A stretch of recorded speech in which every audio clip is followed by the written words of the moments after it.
What's happening, folks? Back with some more Black Sabbath, and we're back for the final tune on their 1970s self-titled album. Thank you again to Mr. Solo. I did want to mention there is one additional bonus tune in this folder, so one more to go after this before moving on to the next step. In any case, obviously I can't do this video without talking about Ozzy passing, so RIP to Ozzy. I'm still in the early stages of learning his musical and vocal legacy, which is to say he's been a public figure that I was aware of for a very long time, and I was aware of him as like a solo artist when I was growing up, but I only recently have begun listening to Black Sabbath, which has been very enlightening, and their early stuff at least is more blues rock than I would have known, meaning it's a band name I knew growing up, and I was aware they were one of the early metal bands, but yeah, it wasn't until I began this deep dive that I discovered blues rock was essentially their origins, but because they were playing a harder and heavier blues rock sound, it morphed into, or at least was regarded as, one of the early examples of what we now call heavy metal. So, in any case, the last regular tune on this album is Warning, which is a clear word in terms of serving as a declaration of danger, of potential for recrimination, or for a possibility of violence or destruction, or at the very least a prohibition against some action that could lead to those ends or outcomes. But there's no additional context, so there's no situating of the word in a potential meaning. So I'll just have to see what I can catch on a first listen. This is Black Sabbath, the tune is Warning, and it's the final track on their 1970s self-titled album.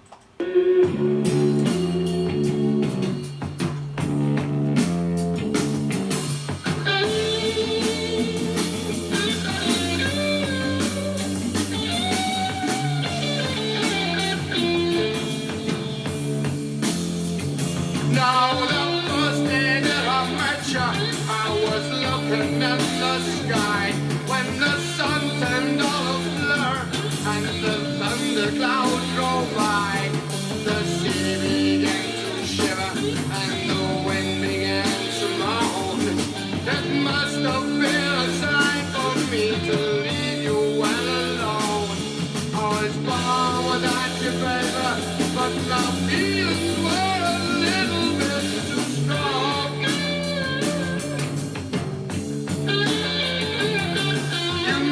Said you love me, and I don't believe you can, 'cause I saw you in a dream and you were with another man. You look so cool and casual, and I try to look the same, but now I've got to love you. Tell me, who am I to blame? I was born without you, baby, but my feelings were a little bit too strong.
was born without you, baby, but my feelings were a little bit too strong, just a little bit too strong.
Now the whole wide world's moving, 'cause there's iron in my heart. I just can't keep from crying, 'cause you say we've got to part. Sorrow grips my voice as I stand here alone, and watch you slowly take away a love I've never known. I was born without you, baby, but my feelings were a little bit too strong, just a little bit too strong.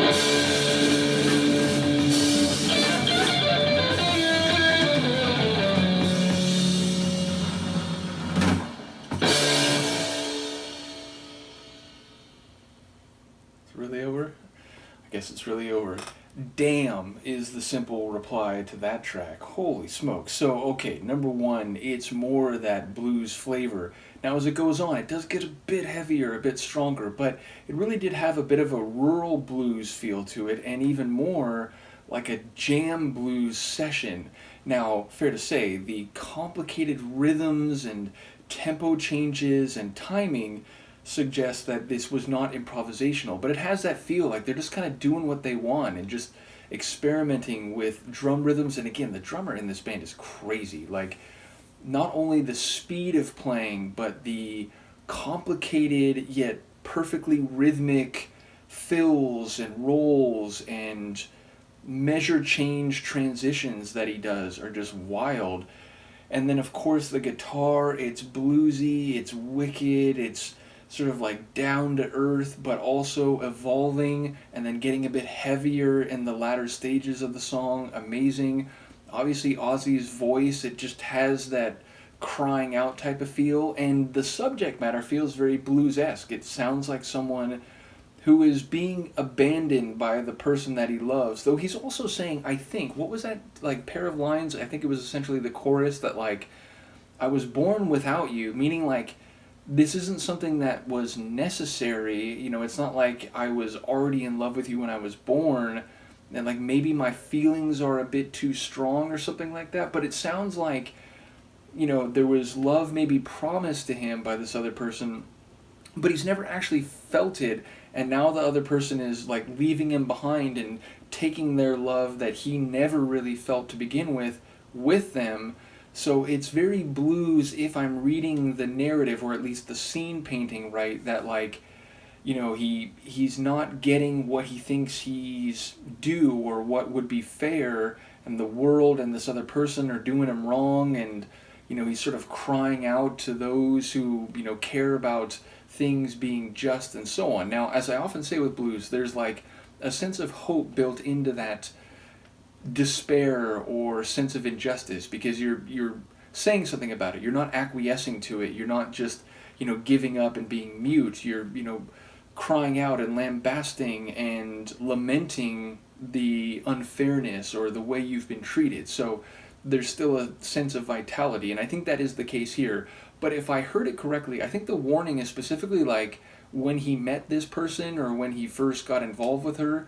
It was something like, the sky was doing crazy things and the weather was doing crazy things. So it sounds like there was a foreboding and ominous warning provided by the forces of nature themselves, but he didn't heed it, and he still got emotionally attached to this person. He fell in love, and what the world or what nature was trying to tell him with that warning to begin with came to pass, and the outcome was a negative one for him. Though again, it sounds like the story is sort of ongoing as we hear the scene. Now maybe I'm not hearing that right, maybe there's some elements that I misheard in terms of words and that could shift the meaning, but yeah, it sounds like someone who's being abandoned by someone they're in love with, but who they know their feelings shouldn't be this strong for, and who, they were warned about by, again, the powers that be, nature itself, but nevertheless, this situation has come to pass. So yeah, a crazy evolving tune. There were a couple times there, like the first time I thought it was actually ending, and then I could still hear a little, like, it was a guitar reverb or something, and then a roll back in. It's like, okay, so then when it got to the second time where it felt like it was ending, I was like, hold on, nope, I don't believe it. Sure enough, it came back, and then as I said, it picked up some energy. Like both times it slowed and slowed and slowed and just about stopped. Boom, it came back in with some energy and picked up the tempo again. So I really liked those moments in particular. And then finally it did end. I'm saying that's at least like 9.5 minutes. In fact, it's like 10.5 just about. So yeah, definitely a lengthy tune, and what an end to an album. So as I said, blues rock fundamentally, though with some harder edge and a heavier sound, certainly in the latter stages of the tune. So yeah, I'm loving this journey. Once again, R.I.P. to Ozzy. I will learn more about him, and perhaps the sense that longer and more what's the right word? More knowledgeable fans of his work will be feeling. Maybe that will begin hitting me a bit more once I've gone through more of his music. But I certainly recognize that he's an icon in music in general, in heavy metal specifically, and I have no doubt that his fans are lamenting his passing and sort of like taking solace in his music. So yeah, I'm looking forward to hearing more. Once again, shout out to Mr. Solo. As I said, there is one bonus tune in the folder. I believe it's called Wicked. Is that right? Wicked World. So yes, we'll be back for Wicked World next time, at which point I'll have to go see what's still in the folder, and we'll go to the next chapter. I will see you for then. Peace.